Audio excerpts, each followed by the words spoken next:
Ya. A'udzubillahi minasyaitonirrajim. Bismillahirrahmanirrahim. Assalamualaikum warahmatullahi wabarakatuh. Waalaikumsalam. Innal hamdalillah nahmaduhu wa nasta'inuhu wa nastaghfiruhu wa na'udzu billahi min shururi anfusina wa min sayyiati a'malina. May yahdihillahu fala mudilla lahu wa may yudlil fala hadiya lahu. Asyhadu an la ilaha illallah wahdahu la syarika lah wa asyhadu anna sayyidana Muhammadan abduhu wa rasuluhu la nabiyya wa la rasula ba'da.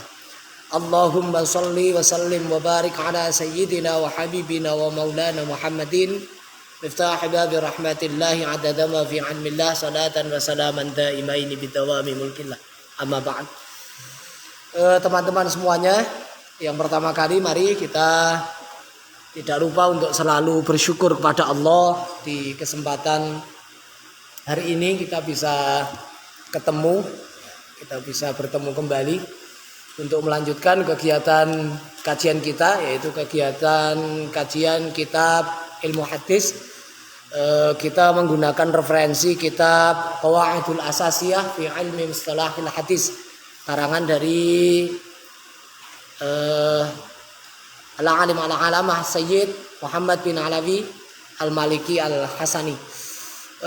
Selanjutnya sholawat salam semoga selalu tercurah kepada uswah hasanah kita, teladan kita, junjungan kita Rasulullah Muhammad sallallahu alaihi wasallam, keluarga dan juga orang-orang yang selalu mengikuti sunnah-sunnahnya.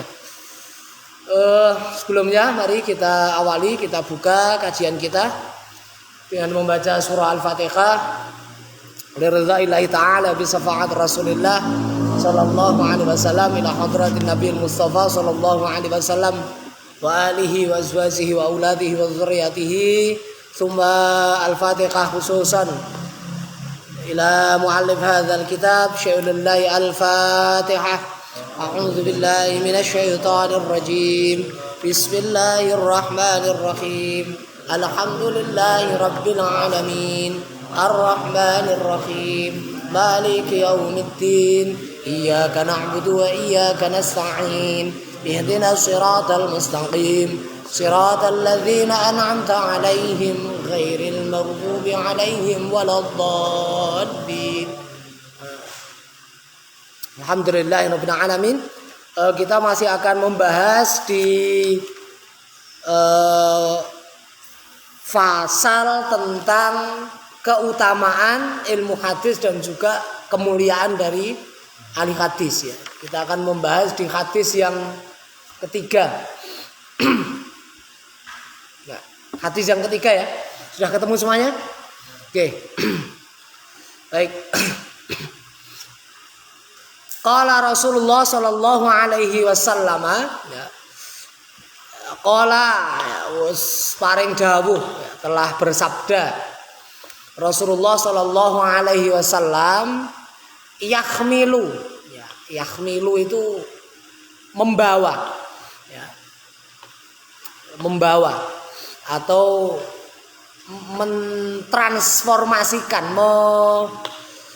menyiarkan gitu lah, mengembangkan, menyiarkan, mengembangkan, mentransformasikan hadzal ilma ya, ya, ilmu ini ya, ilmu agama ini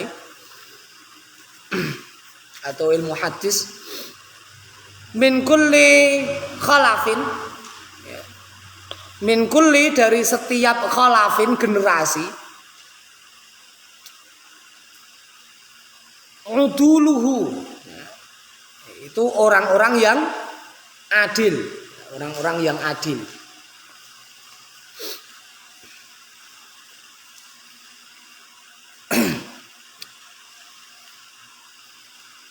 Yanfauna anhu ya, yanfauna anhu Yang fauna menghapus atau menghilangkan, menghapus, membenahi, ya bisa, meluruskan juga bisa maksudnya. Anhu ya dengan hu maksudnya ya, hadzal ilm ya, dengan ilmu ini. Takhrifal ghalin ya. Takhrif itu maknanya apa ya? Distorsi itu penyelewengan. Nah, distorsi itu maknanya penyelewengan, penyimpangan gitu lah. Ghalin itu maknanya ya orang-orang yang ekstrim, yang tidak bertanggung jawab lah.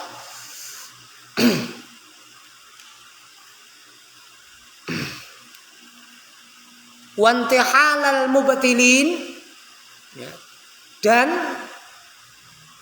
apa intihal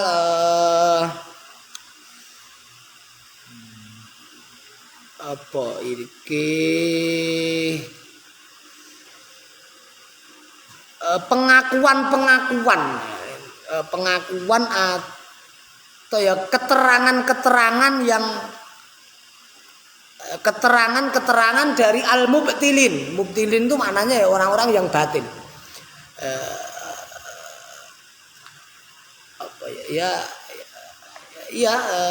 Keterangan dari yang diberikan oleh orang-orang yang batil. Dan wa ta'wilal jahilin, yaitu takwil dan takwil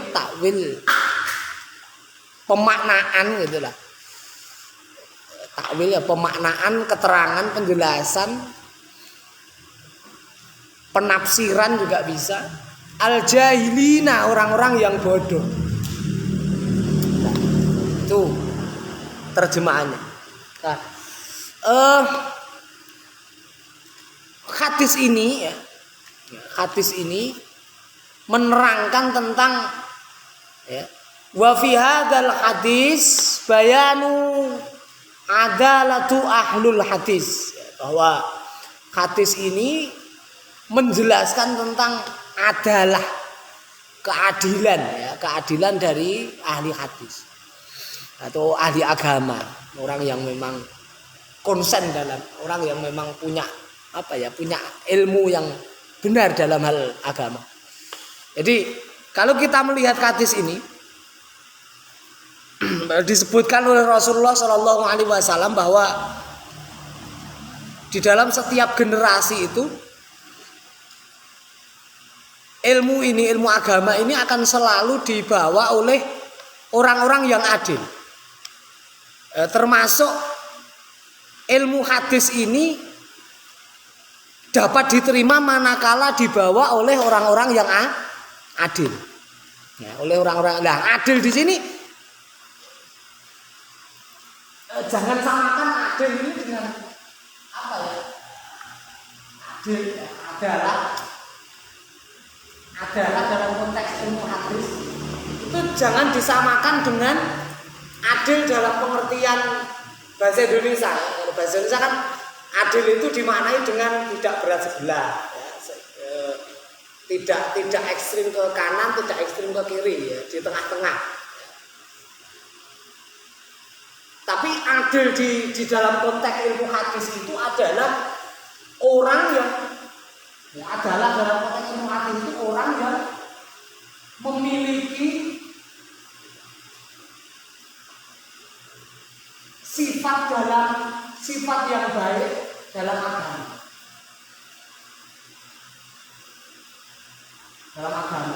Yang mencakup misalkan di dalamnya ketakwaan. Akhlakul karimah.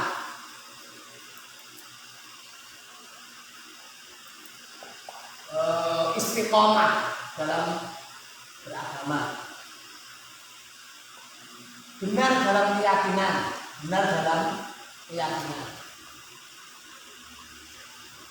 Jadi akidahnya selamat.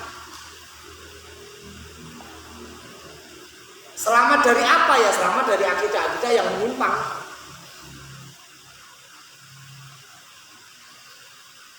Dan lain sebagainya. Menjaga muru'ah. Ini menjaga muru'ah. Muru'ah itu maknanya kesopanan. Ini batasan adil dalam konteks agama. Dalam konteks agama itu batasannya ya itu. Ya, termasuk dalam apa ya? Dalam konteks hadis, ilmu hadis ini juga itu yang dimaksud. Bukan dalam pengertian dalam seperti halnya bahasa Indonesia apa ya tidak berat sebelah ya, dan lain sebagainya. Jadi meskipun ya intinya menempatkan sesuatu itu ya sesuai dengan kedudukan aslinya. Jadi nek cara misalkan karena hadis itu terkait dengan informasi, maka orang yang adil adalah orang yang menyampaikan informasi apa adanya. Nek salah kandake salah, nek bener kandake bener. Ya, tidak kemudian tutupi. Ya, tidak kemudian misalkan dipelencengkan karena memang punya kepentingan tertentu dan sebagainya. Itu namanya nggak adil. Ya, karena misalkan kalau dalam ilmu hadis ya, kalau dalam hal hadis itu munculnya hadis maudhu, ya, munculnya hadis palsu, itu ya salah satunya ya karena kepentingan itu. Jadi ada orang yang memang punya kepentingan, misalkan ingin dipuji oleh penguasa misalkan ya, dia ingin dekat dengan penguasa ketika itu sehingga dia menciptakan suatu perkataan, ya, suatu ungkapan sing mirip karo hadis, ya, diakokne hadis yang isinya memuji penguasa misalkan. Kemudian misalkan dia punya kepentingan tertentu terkait dengan madhabnya, terkait dengan kelompoknya, terkait dengan golongannya, terkait dengan organisasinya. Kemudian dia membuat hadis yang mendukung organisasinya itu. Lah itu berarti tidak adil. Karena dalam hal berita itu ada kepentingan, ada yang sesuatu yang ingin diraih. Nah, kalau orang yang adil dalam menjaga agama ya itu tadi salah satunya ya sampaikan berita, sampaikan ilmu itu sesuai dengan aslinya, enggak selain tidak dikurangi, tidak ditambahi, ya pokoknya ya seperti itu, sesuai dengan apa adanya, dan tidak ada tendensi apapun gitu makanya, tidak ada kepentingan tertentu. Nah, itu namanya adil.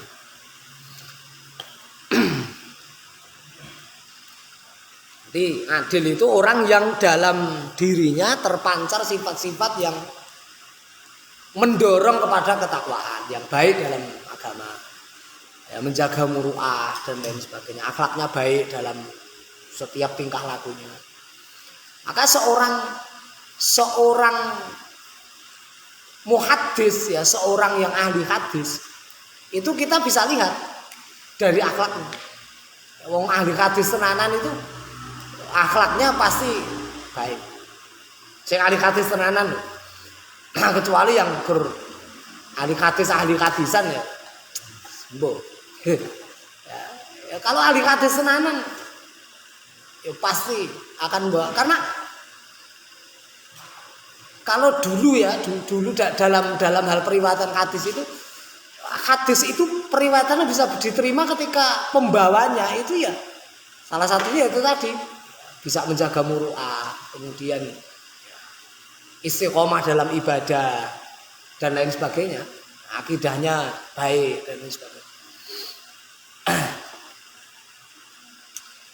Nah, hadis ini secara umum juga menerangkan tentang bahwa ilmu agama ini akan selalu dibawa oleh orang-orang yang terbaik di dalam setiap generasinya. Jadi orang-orang yang memegangi agama ini, itu adalah orang-orang yang memang dia pasti akan terbaik. Makanya diungkap dalam Quran misalkan, ya, di salah satu ayat misalkan ada ayat A'udzubillahi minasyaitonirrajim Bismillahirrahmanirrahim kuntum khaira ummatin ukhrijat linnasi ta'muruna bil ma'rufi wa tanhauna 'anil munkar. Jadi umat yang memegang agama ini, ya umat yang memegang agama ini itu adalah khaira ummah. Adalah khaira ummah, adalah umat yang terbaik. Ya, karena dia akan selalu terpancar dari sifat-sifat kebaikan. Jadi agama itu nggak bisa dinilai hanya sebatas dohir. Agama ini nggak, orang yang baik dalam hal agama itu tidak bisa dinilai hanya sebatas pada pakaian, nggak bisa. Jadi orang yang misalkan, mohon maaf ya, setiap hari selalu berjubah misalkan, pakai imamah kemana-mana misalkan, nah, itu tidak menjamin dia baik dalam hal agama. Tidak lebih baik misalkan ono wong sing ya nganggo sarung, celana panjang, gitu kan, pakai batik gitu misalkan, dan lain sebagainya, itu tidak bisa menjadi suatu ukuran gitu makanya. Loh, apakah itu nggak baik? Baik.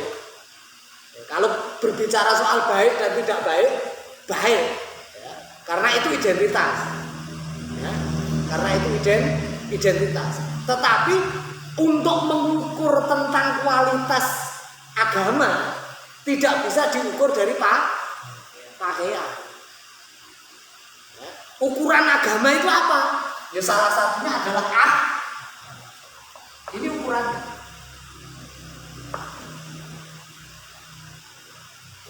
Jadi orang yang agamanya baik itu pasti terpancar dari ini.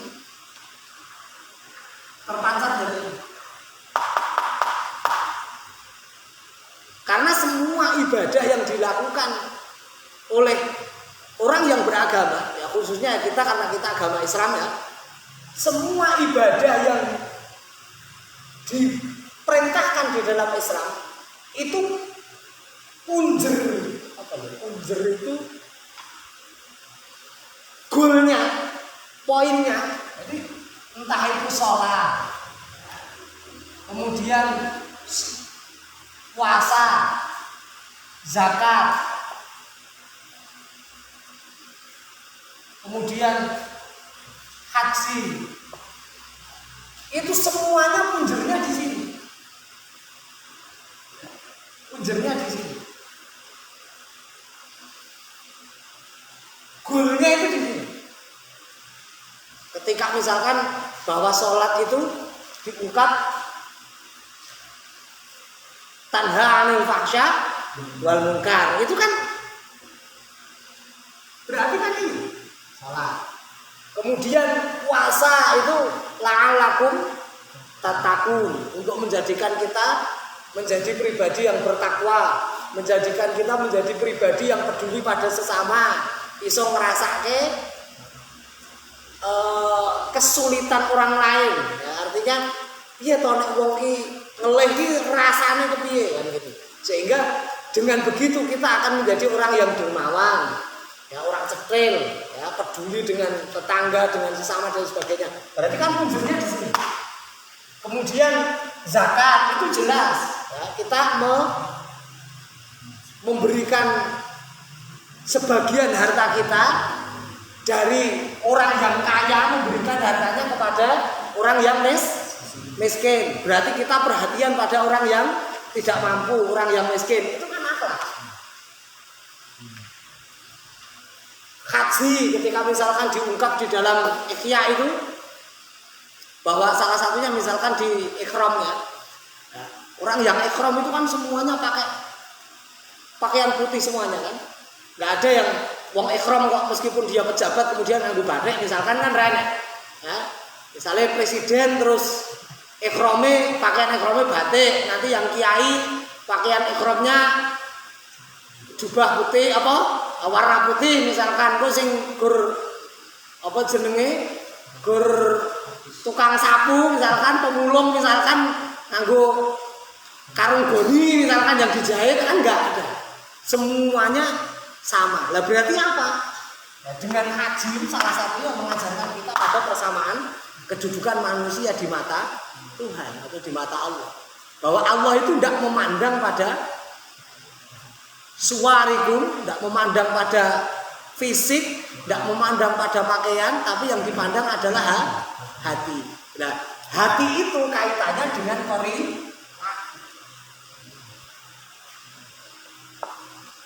hati itu kaitannya dengan perilaku. Karena ketika diungkap dalam hadis misalkan ingatlah bahwa dalam dirimu itu, dalam tubuhmu itu ada segumpal darah, yang mana jika segumpal darah itu baik, fa'in solukat sa'iru jasadihi, kan begitu. Ketika itu baik, maka akan baik seluruh jasad. Fa'in fasadat, ketika itu rusak, maka fasadat sa'iru jasadi, akan rusak seluruh jasad. Ala wahyal qalb. Ketahuilah itu hati. Nah, ketika orang itu nuraninya sudah nggak ada, maka perilakunya jasad, ya kan, yang menggerakkan perilaku itu kan hati kita, pikiran kita, hati kita. Ketika orang itu nuraninya sudah hilang, qalbnya sudah hilang, nuraninya sudah hilang, ya dia tidak akan malu lagi. Misalkan mengambil hak milik orang lain, dia nggak akan malu lagi. Misalkan mengucapkan kata-kata kotor pada orang lain, menyakiti hati orang lain, nggak akan berpikir arah itu. Tapi orang yang hatinya dipenuhi dengan hidayahnya Allah, sikapnya akan tawadhu, omongannya akan selalu menyenangkan pada sesama, menenteramkan pada sesama, fatwanya membuat tentram dan lain sebagainya. Maka ini agama itu seperti itu. Dan itu akan selalu ada.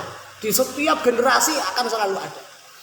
Akan selalu ada ulama-ulama, ya, karena di setiap generasi itu kan, kalau di masa Nabi, ya, yang mengajarkan agama adalah Nabi, ya kan? Kemudian pasca Nabi, setelah Nabi wafat, agama ini diajarkan oleh para sahabat. Sahabat nggak ada, tabiin nggak ada, tabi'ut tabiin. Kemudian seterusnya dan sampai sekarang yang membawa agama ini adalah para ulama. Maka dikatakan al ulama warasatul anbiya. Nah, maka ciri-ciri ulama yang benar itu ya yang sikapnya penuh dengan ketawaduan, fatwanya menentramkan kepada sesama. Kita bisa melihat, ya, karena memang ya kalau di akhir zaman ini ya kita memang harus pilah-pilah, ya, harus pilah-pilah. Bagaimana kita mengikut kepada ulama itu ya kudu pilih-pilih lah, kudu pilih-pilih. Karena yang namanya ulama itu bukan hanya sebatas orang yang ahli dalam bidang keilmuan tertentu yang istilahnya mahir dalam ilmu tok, dalam pengetahuan, tetapi orang yang memang dari ilmunya itu terpancar dengan akhlak, karena goal dari ilmu itu akhlak. Goal dari ilmu itu akhlak. Nah ini.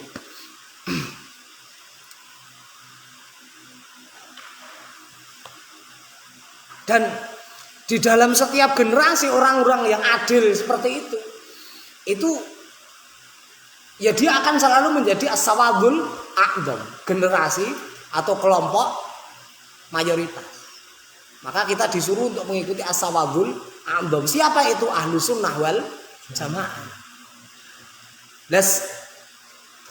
Ini bukan berbicara soal organisasi ya. Kalau bukan berbicara soal organisasi, bukan berbicara soal madhab, tetapi berbicara soal pemikiran. Kalau madhab fikih ya udah, dalam Ahlus Sunnah wal Jamaah itu ya madhab yang bisa kita ikuti itu ya empat itu.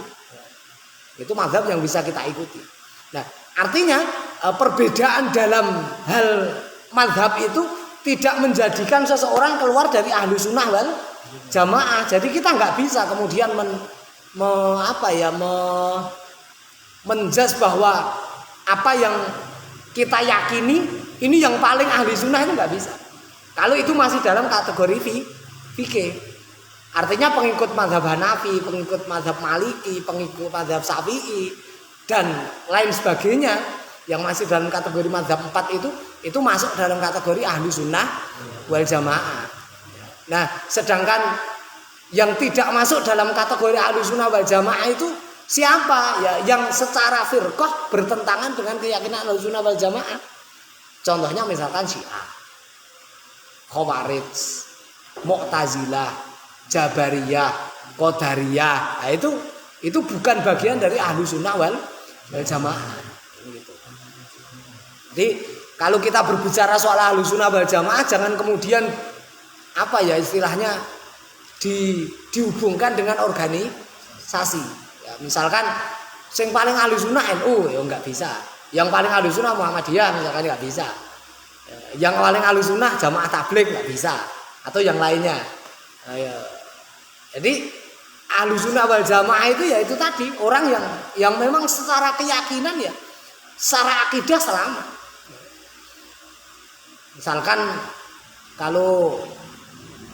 Misalkan dengan perbedaan dengan Syiah misalkan dalam hal sikap mereka terhadap sahabat, misalkan yang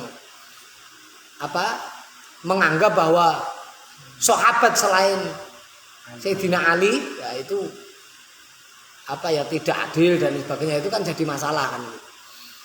Nah, maka dalam masalah adalah ini ya, dalam masalah keadilan dalam konteks ilmu hadis memang ini menjadi bukti bahwa sebagaimana yang disepakati oleh jumhur ulama bahwa semua sahabat itu adil ya. Jadi semua sahabat ini harus dicatat, semua sahabat itu adil. Itu menurut jumhur ijma' ulama. Maka dalam penelitian hadis, ketika kita meneliti sanad hadis, ketika kita meneliti sebuah sanad, itu kan kita akan,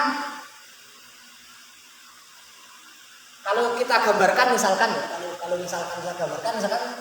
ini Rasul, kemudian di bawahnya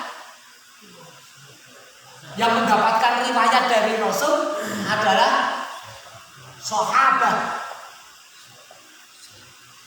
Kemudian ke bawahnya lagi tabi'in.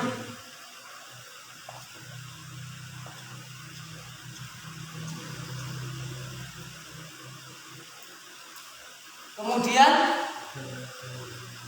tabi'in.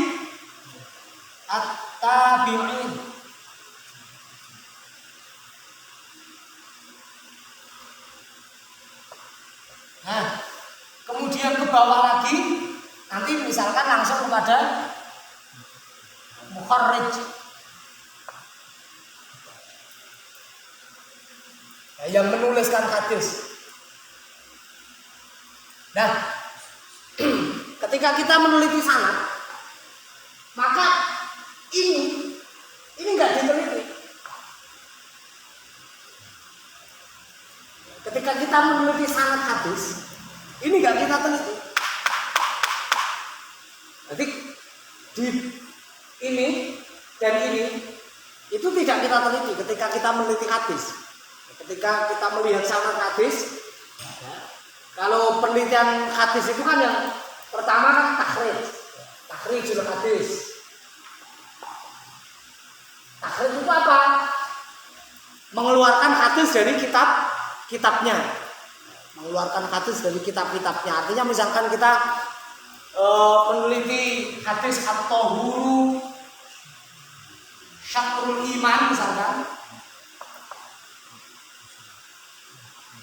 Nah, ini kita akan lihat at-tahuru syatrul iman ini, ya, matan hadis at-tahuru syatrul iman ini ada di kitab apa saja.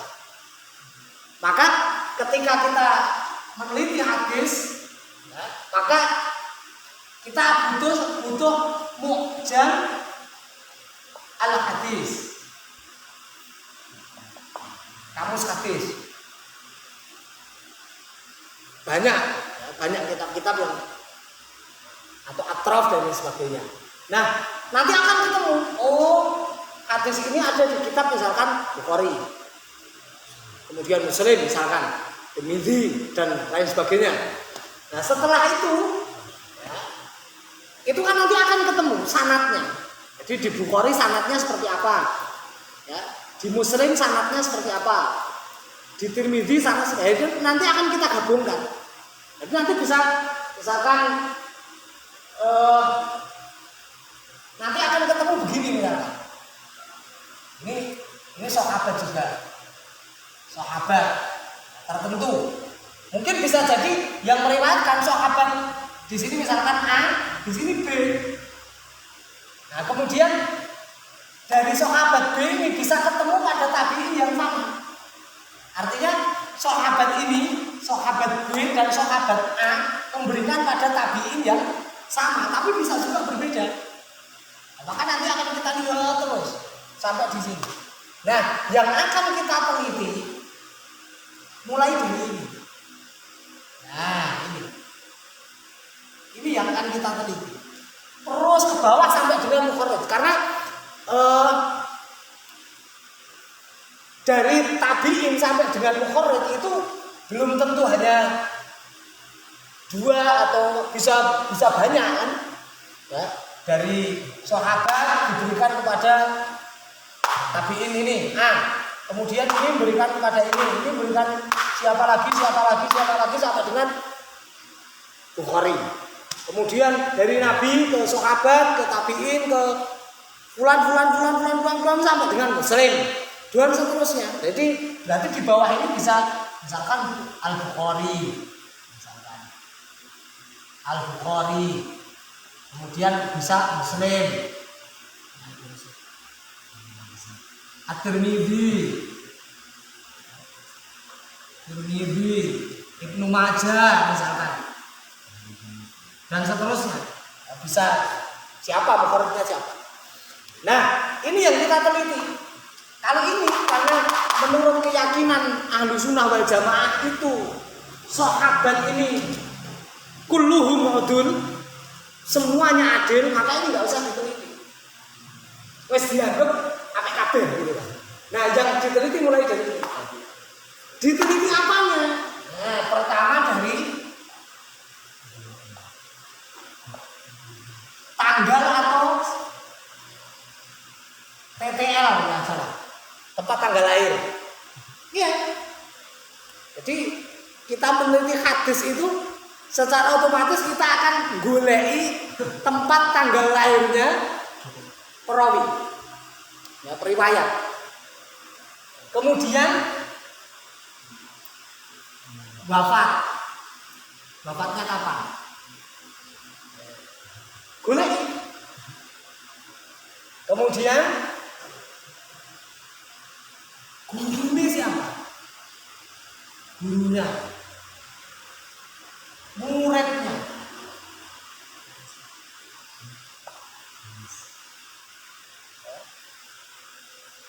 Selanjutnya kritik dan ujian ulama terhadapnya. Tentu ulama yang sezaman dengannya ya. Jadi setiap misalkan untuk meneliti ini itu dibutuhkan namanya kitab Rijalul Hadis. Misalkan saya sebut misalkan ada apa ya? Misalkan Tahdzibul Kamal fi Asma'ir Rijal misalkan. Kemudian Tahdzibut Tahdzib misalkan. Koneh. ya. Itu banyak lah, juga nggak apa karena kitabnya banyak sekali. Nah itu nanti akan ketemu. Oh si Fulan itu lahir tahun sekian. Kadang nggak ada tanggal lahirnya, kadang nggak ada. Yang ditemukan hanya tanggal wafatnya. Tapi kadang disebutkan dia wafat itu di umur berapa. Nah gitu. Jadi wafat misalkan tahun 41 Hijriah di usia misalkan 89 tahun. Nah, itu kita bisa mengira-ira kira-kira lahirnya tahun sekian gitu. Jadi nanti kira-kira itu juga main di penelitian ini. Iya, kira-kira itu juga main di penelitian. Kemudian gurunya siapa? Berarti kalau dia tabi'in, maka secara otomatis dia berguru kepada sahabat. Nah, kita lihat lagi apakah sahabat itu ngakoni ini muridnya. Dan itu tertulis di dalam kitab-kitab rijal. Jadi misalkan Abu Hurairah itu punya murid siapa. Nah, nama tabi'in ini disebutkan enggak di situ. Kalau nggak disebutkan, tanda tanya dulu, bindri sih. Nah, sama nanti ini menyebutkan ini gurunya murid, gitu. Dia menyebutkan ini jadi gurunya atau enggak? Kalau nggak menyebutkan, bindri sih, nanti di bawahnya juga gitu. Ini sama, penelitiannya sama dengan ini. Itu peneliti hadis itu sedemikian. Makanya skripsi saya itu yang apa ya? Yang penelitian hadis itu sampai berapa halaman? 300 halaman. Jadi kan nulis 300 halaman. Itu penelitian, betul-betul penelitian. Karena ketika itu saya meneliti tentang penilaian hadis. Penilaian hadisnya Imam Tirmidzi ya. Imam Tirmidzi kan punya penilaian hadis yang agak nyeleneh menurut saya. Jadi misalkan hadza hadisun hasanun shahih. Ini adalah hadis hasan shahih. Padahal secara ilmu hadis hasan dengan hadis shahih itu kan maratibnya beda, lebih tinggi shahih daripada hasan. Tapi At-Tirmidzi digabung jadi satu. Wah itu penelitian panjang, penelitian hadis. Sampai berapa itu? Kita 300 halaman. Masih ada skripsinya dulu. Nah, nanti sama. Jadi ini akan meneliti juga ini tanggal lahir, wafat, gurunya, muridnya, kritik dan ujian para ulama seperti apa terhadap si periwayat ini.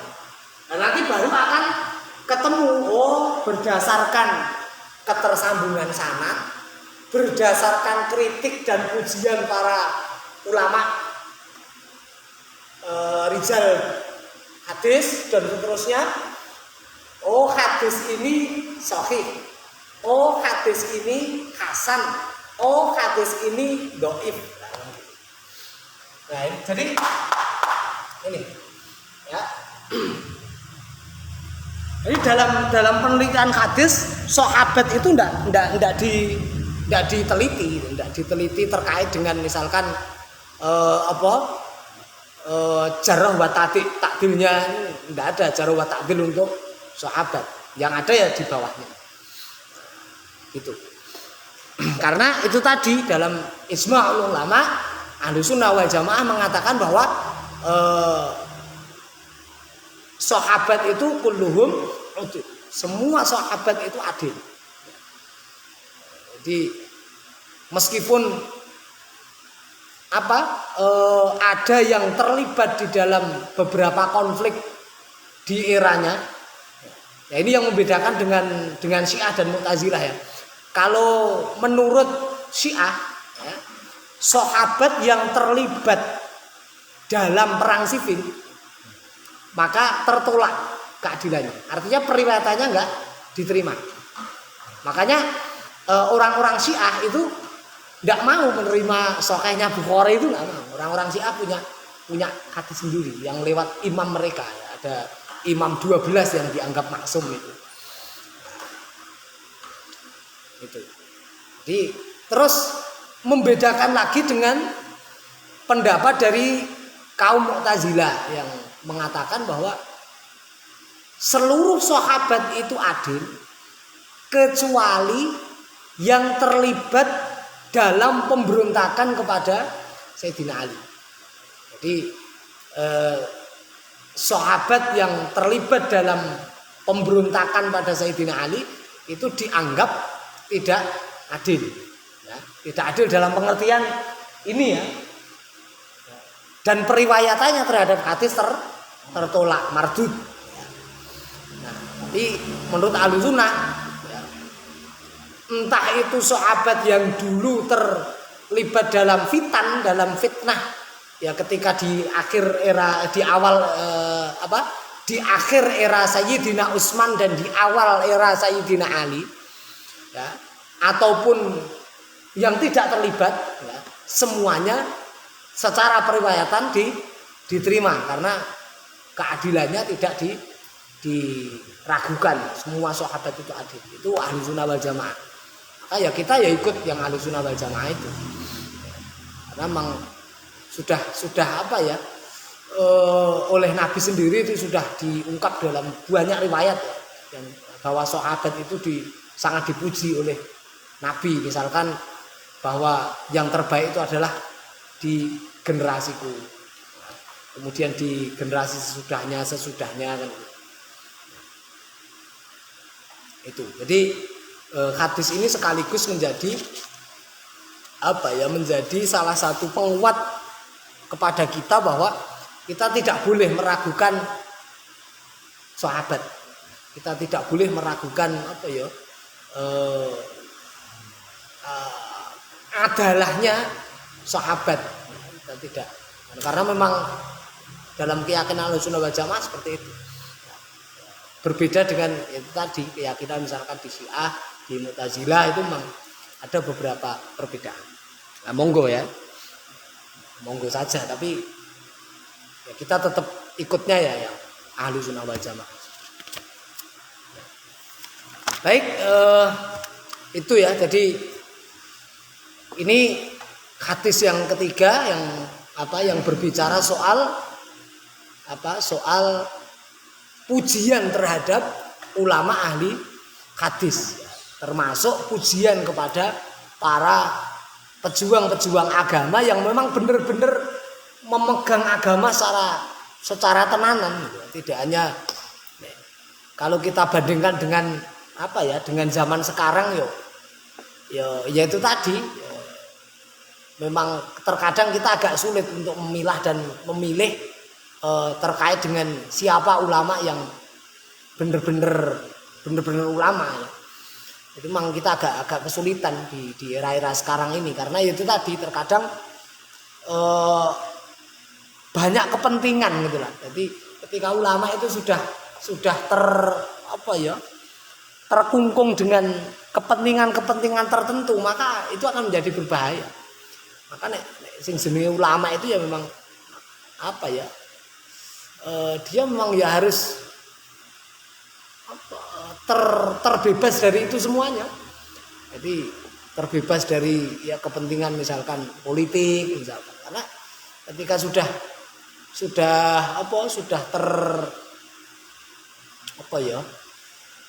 terkontaminasi dengan itu, terkadang menjadi berbahaya. Ini. Jadi intinya bahwa apa yang harus kita pedomani bahwa dalam melihat agama ini ya kita lihat bagaimana akhlak. Ini yang paling penting. Jadi yang kita lihat kalau kita akan menilai ulama ya selain tentu ya keilmuannya, tapi yang paling utama ya akhlak. Itu penting karena memang itu tadi ya, yang menjadi cerminan pokok dari sebuah keulamaannya itu adalah terletak di akhlak, dan itu sudah banyak diungkap oleh Rasulullah Shallallahu Alaihi Wasallam. Baik, saya kira itu ya,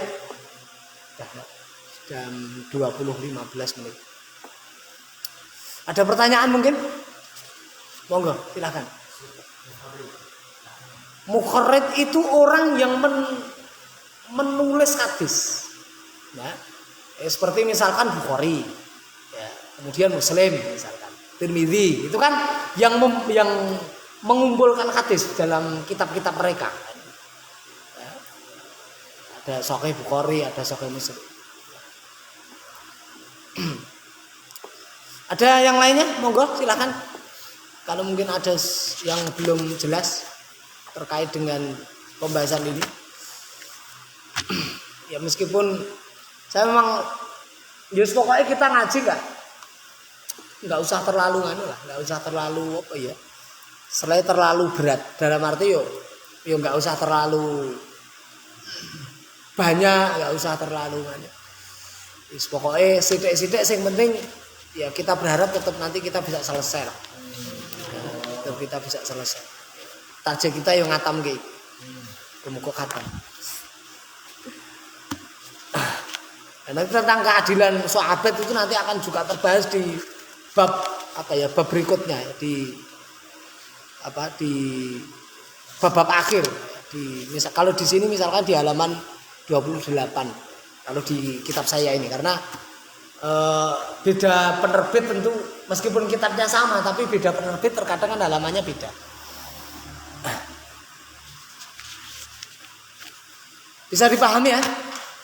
Bisa dipahami ya? Ya, insyaallah. Besok akan kita lanjutkan. Kalau besok kita selingi dengan tafsir atau kita lanjut dengan kitab ini? Hah? Tafsir? Oke. Baik. Saya kira itu ya.